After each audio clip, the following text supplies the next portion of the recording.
Hello, change makers. Today is a very interesting and a very special guest for me. It's Dr. Ritika Atluru. She is a dermatologist and the founder of Nama Skin and Body. And she also happens to be my dear older sister. So it's a very personal Vamcast today, and I'm very happy to introduce Dr. Ritika. Thank you, Akka, for doing this.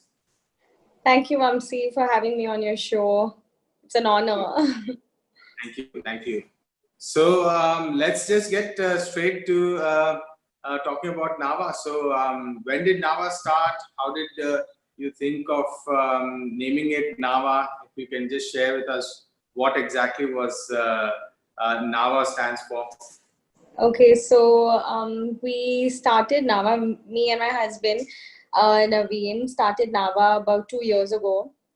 It'll be the 2-year anniversary this July. So we started this 2 years ago when we knew for sure that we don't want to work under somebody. We wanted to do something all by ourselves. We didn't want to join somewhere and get this. I don't want to say like work under somebody, but we wanted to get training under somebody, and we did do all our fellowships, training under different doctors. We did 1 year of internship in Gandhi for clinical experience. So then we felt like, yeah, we are ready. We want to start something on our own. We want to reach people directly. We don't want to, go by other people's rules, and we wanted to set our own. And so when we were doing our undergrad, Naveen and I did it together. So ever since, like, people asked us, like, what are your future plans? What do you want to do? And Naveen was always so ready with the name. Oh, my clinic is going to be Nava, So I think it just stuck by ever since. And he wanted it with my name and his name in it. So Nava is Naveen Atluru and Ritika Atluru. And it also coincides with our kids' names. So technically 4 of our names. How nice.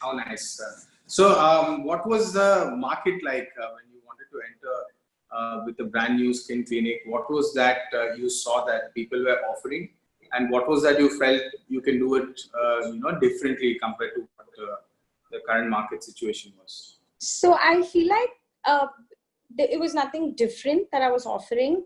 People have like literally each lane had like 10 skin clinics in a row. Like all the main streets had like more than 2 to 3 skin clinics open. But we as such wanted to bring this, being a power, couple. We wanted to come off as a power couple, like, a power couple dermatologists who are invested in not only cosmetology. We wanted to bring the clinical aspect as well. So we didn't want it to just come off like just doing lasers, for pigmentation or hair removal and stuff. It's like a holistic approach. It's like everything skin related, like health related, So I feel like, and I think many people, like, they keep, publishing about color and stuff like that. So we, our main thing itself was like, okay, do not, accept the color we are born with, be who you are. And yes, of course, we can, glorify ourselves. We can look beautiful because that's what we need to do. Like, we need to groom ourselves the right way and not just be like, oh yeah, only fair people are beautiful. So I wanted to get that out of people's mind, which I felt like most of the skin clinics were like, oh, we have this whitening treatment, that whitening treatment. And so every client that walks in, I think that's my main focus. So my half an hour of counseling goes in that. Okay. So yeah, I think that would be the differentiating factor of Nava from the other clinics. That's actually very true. Actually, we've seen so many skin clinics actually keep portraying that white is beautiful, or you have to be fair to be beautiful. And I think it's a very good passion, underlying passion to have, saying that you can be beautiful with who you are. Yeah, absolutely.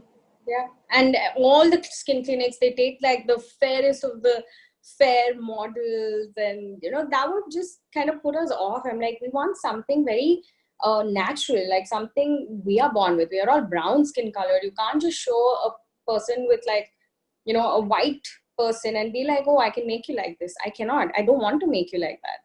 I want to make you you. I want to make you look beautiful from within and the person you are.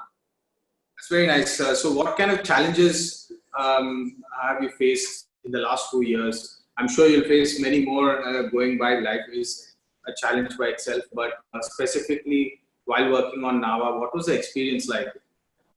So I feel like my main challenge is get the patient to listen to us. I feel like everybody, I'm sure even like in other professions also people go through this. They feel like they know everything about anything in the world. Like, so when they walk into my clinic, they are like, yeah, this is what it is. So they tell me the diagnosis, they tell me that I read up on it, they tell me that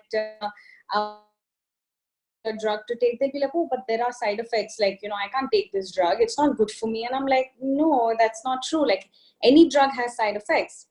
So I feel like people read so much. It's like the Google is their doctor and they just come to test our knowledge. So it's really funny how we need to like keep proving ourselves. So I feel like that's like a constant challenge for us, and I personally don't appreciate it because sometimes you can tell when the client is being a little, you tell me, trying to question me and question my credibilities. That kind of puts me off. But then again, I'm patient because I don't want to, come off as rude just because I'm giving them the right answer. So I think that is like the main challenge. And second thing is, a lot of people have this, they believe in so many myths about skincare, about all this. So I feel like I'm sure they have like ancestors, like they're following something, like the cultural practices that they've been following, like example, putting oil in their hair, like that's something that every household follows. But if I tell them that you don't need oil to your hair, so that itself is a big challenge for me, because I know the client may not just constantly listen to me or believe what I'm saying. So yeah, so these are two main things: how to get the patient to have the trust in me that I'm actually in their favor, I'm not against them, I'm with them in this whole journey. And yeah, as you know, everybody is so scared about Botox and fillers and all that. Is like, I just have to keep telling them it's such an easy thing. It's such a simple procedure, both filler and Botox, and it's not wrong to get them done, because most of them are like, oh, I like my wrinkles. Like, why should I do it? Yeah. But my logic is, you can live with it. It's not wrong. But if I do it, that doesn't make me wrong. So it's don't judge people based on doing these procedures, because they are just to give the self-confidence. It's just to like probably make them feel, a touch better. And yeah, of course, everyone needs to feel good. Maybe you can refer to Amir Khan in Three Idiots. Oh my God, that's amazing. Whoever did his Botox was amazing. Yeah, he literally looked like a teenager, and by the end of it, like a 22 grad. And I was going to ask you this question about the various misconceptions that people have about procedures, right? So yeah, can you just elaborate on that? What exactly do you tell clients, or when a first-time client comes with many preconceived notions of Botox is bad or filler is bad, or is this even bad? It's just something that I've not experienced before. How do you educate them? So it's very simple. We follow a set pattern of consultation. Like, we talk to the patient about the current situation, and then we lead them through the process. We explain the diagnosis, and then we slowly introduce Botox and fillers if that's the right choice of treatment for that particular patient. So obviously, everyone, the second I say Botox, I'm like, no, I don't want that, or it's painful, or this and that. So I walk them through, I show them videos of what we've done before. So, explaining to them how simple the procedure is. And if you don't like a filler, like if I did a filler on someone's cheek or lips, they don't like it, I can make it go away. So there are certain things that people are not aware of. So I take them down that road very patiently. So our consultations go from like half an hour to 45 minutes. And my husband actually does a longer consultation. He takes an hour for each and every patient. Basically to make the client comfortable, right? Yeah, absolutely. Yeah. Because once they have the trust in you, then they're ready to believe that yes, this is the right choice. Because if they don't have the trust, they can probably just keep doctor shopping. Yeah, yeah. What about the stereotypes that people come with, especially with skincare, right? Many people are ashamed. I keep reading a lot of reviews on Right. skincare with Nava around, but how do you deal with that kind of environment? There's nothing you can do to change somebody's mindset so much, and we don't have all day to sit with that particular client. So yeah, if the client is open, ready to explore, ready to see, and have the trust in us, it works out. Because till now, and all the fillers that we've done, I can probably count the number of fillers that didn't do that well to the client, or the client didn't like it or enjoy it. But the rest have, they love it, and every client that we run filler comes back saying I want more. So I think that's, yeah, it's all in the conversation. Is there a good thing or a bad thing to say I have more fillers or less fillers? Is there anything like that at all? It's absolutely not. Like, I have done it for friends, and they're not ashamed to say they got an under eye filler or a lip filler. It's fine. It's absolutely fine. You'd probably, someone has really thin lips and they just want to enhance them. There's nothing wrong in it, and someone has really sunken eyes. So you're doing something to make yourself, your confidence boost, and you're looking good and great, and you have to look good for yourself. So yeah. I know that you've been very active on the social media as well. And of late, with the whole COVID situation, how effectively are you utilizing this, advantage or disadvantage for Nava? I am honestly very camera shy. It takes me a long, like the whole day to prep to be on one live show or give that 2 minute video about skincare or a cream or anything. So, but I think I've done a little good in this lockdown period. We doing lives with like many, really knowledgeable people and other skin doctors, so that it's like, a whole, it's not collaboration, but yeah, it's a different approach to the same things people are going through, and then answering their questions and seeing how people are invested in skin. It makes me just feel really great. So, like as a doctor and like a dermatologist into all these high-tech procedures, do you endorse natural therapy or do you endorse, treatments?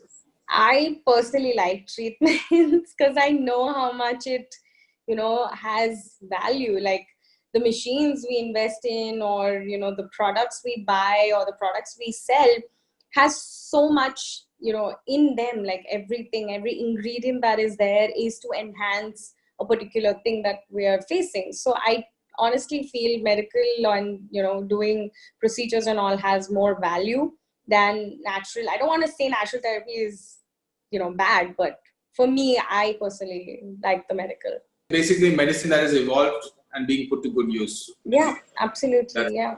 and what's the way forward for Nava? What are you looking at in terms of building the brand, building the base?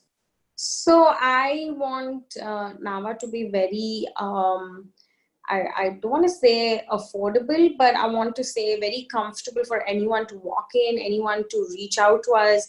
I don't want it to be like one of those who are really difficult to get through to this doctor or stuff. I want it to be for everybody. So that's my, aim. And then we also started a new line of Nava products. It's like a skin routine.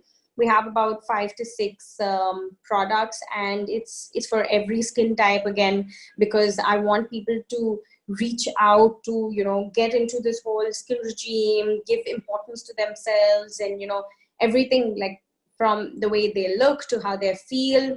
Because no one wants to have a dull face. No one wants to look sad, or no one wants to look unhappy. So I think once you're happy, it shows on your face. And if your face is well hydrated and you're glowing, obviously your whole, system is lifted. Sure. And I am seeing those products online, and they look really good. And I think you're getting really good views on that. That's Yes, great. yes, absolutely. So thank you so much for coming on the show, and I think definitely people will be interested about how to improve on skincare, and Yeah. wish you the future of now. Thank you so much. I was really stressed to be on this, but you made it so easy for me. And yeah, I hope everyone gets to Nava and tries their products. Thank you. All the best. Thank you.